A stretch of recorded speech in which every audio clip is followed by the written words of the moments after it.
So, hello, it's me again. I'd like to talk about train spotting today and the safeties and the interesting things that go on when you go train spotting, especially when you've got tourettes. On a whole, I love my trains and I love the ambience of stations and all the hustle and bustle of people going round and the arguments and the disarray of the trains. And on a whole, most people and staff are okay. But in the last year or so, I've been asked to leave 2 stations unless I'm catching a train. So I now try and go towards bridges. And I've had a number of people come up and basically complain. But people, they make train spotting really hard. If people didn't go on the trains, it'd be far easier to just film the trains. But people insist on walking in front of you with their suitcases. Other people think that your camera is a bloody toy, so they'll move it.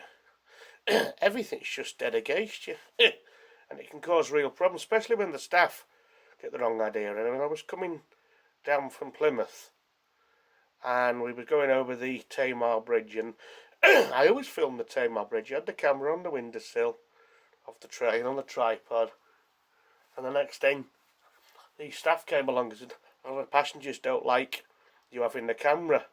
And I said, "It's on the window ledge filming the Tamar Bridge." And they said, "Well, we don't like filming on trains. If you don't take it off, we'll have you arrested at the next station." And I said, "Well, shall I just move?"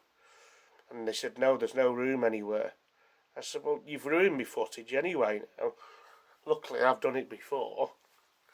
But I said it's legally allowed to film. Everybody films. In fact, other people film themselves. I'm filming the scenery. And you do have these problems, and at the end of the day, you do try and make a good scene, combining street art with photography and train spotting. And it's far more than just trains now. I like to try and get helicopters and planes, cars even. I love my cars. Not as keen on motorbikes. They make this sound like babies crying, and that and roadworks don't really agree with us. But I've got a good system now. I'll go out and I'll find myself a position at the very end of a station and just film for an hour, then chop it all down, put it onto a nice video. Or I'll be at the top of a hill with a long lens like I did in Penrith the other day, making friends with artists. I don't think they were painting trains. Not sure what they were doing.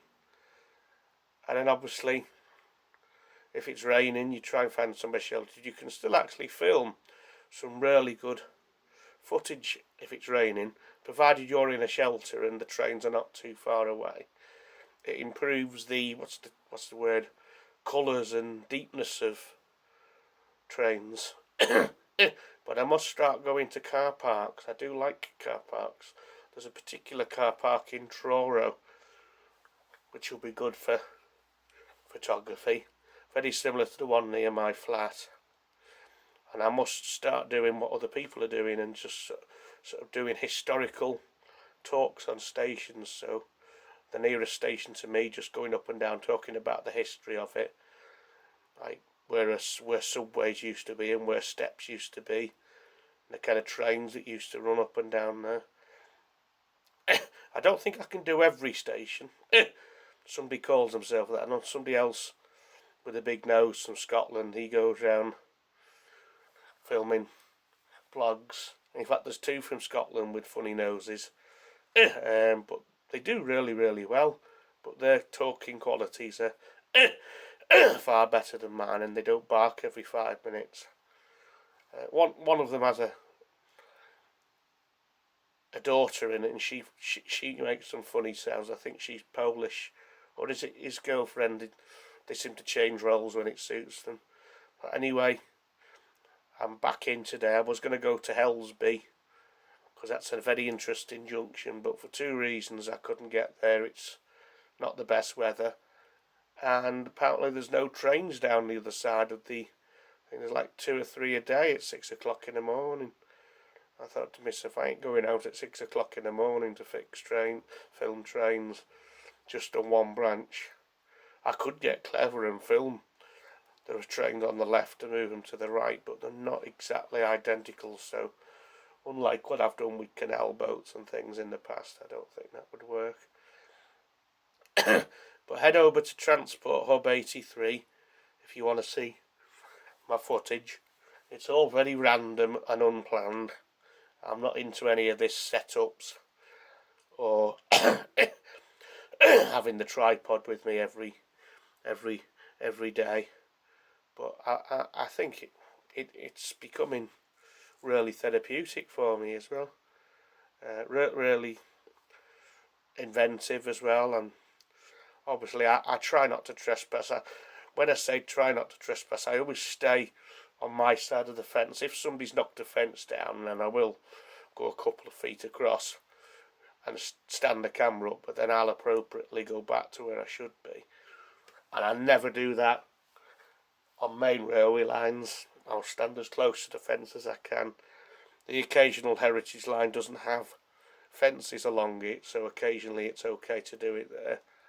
And like I said, I'm still a long way from tracks. If it's anywhere, it'll be an embankment. I would never dare go on the tracks or cross onto anywhere dangerous, unless it was a permitted place. And even there in North Wales, there's a particular place where there's a crossing, and I make sure that I'm legally where I should be when a train's coming, because it just gets into a heck of a lot of trouble. But hopefully by making these videos, people will see me and understand what I'm doing. If you happen to be in it, then brilliant, you get a bit of fame. At the end of the day, it helps me make a video, because like I said, it would make it quite odd if it was just a ghost train with no people on it. The doors opening, the bustling, everything. And you can't really film the boards at the trains. They go a funny flashy colour. I'm not sure what that's all about.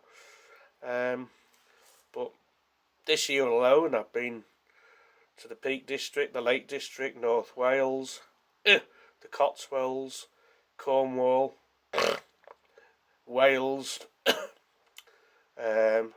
Last year was a bit of Scotland, a bit more of Wales. The East Midlands, you name it, I've got train clips of it. Some going back 10-15 years when I used to travel with family to visit other family. And the trains are just changing. I mean, it'd be very interesting to see if we do go back to a national scheme. It'd be a shame, because all the trains will just go back to being one colour and one organisation, and that'll spoil it, because it's been so nice, all the different brands, especially when they've changed. I've never really got to the other side of London and towards that area, apart from a bit on Eurostar. It's just too far. I don't know anybody down there, and people down there are not friendly. They are in the southwest, but not the southeast. And definitely the further north you go. I'd like to do a bit round Norfolk. I don't think I've got any Norfolk videos, none recently anyway. But I'll take myself a picnic, go and find a few more places. Might be quite interesting to visit the HS2 site in Birmingham, and the one bit that seems to be being built. It's a big farce, that. I mean, I don't personally think we need it. It'll be great to watch trains on it, but it's not going to benefit anyone unless you live in the centre of Birmingham. You want to get to the outskirts of London, because I don't even think it's going to London anymore. So, but there we go. So I've waffled on for a little bit now. I've made a couple of these videos, and you can see my photographs and my fridge magnets a little bit behind me, and my small big telly. But that is all for now. And there's my finger about to turn the camera off. Thank you for listening to me. I'll see you in the next video. Ta-ra for now. Tickety boo.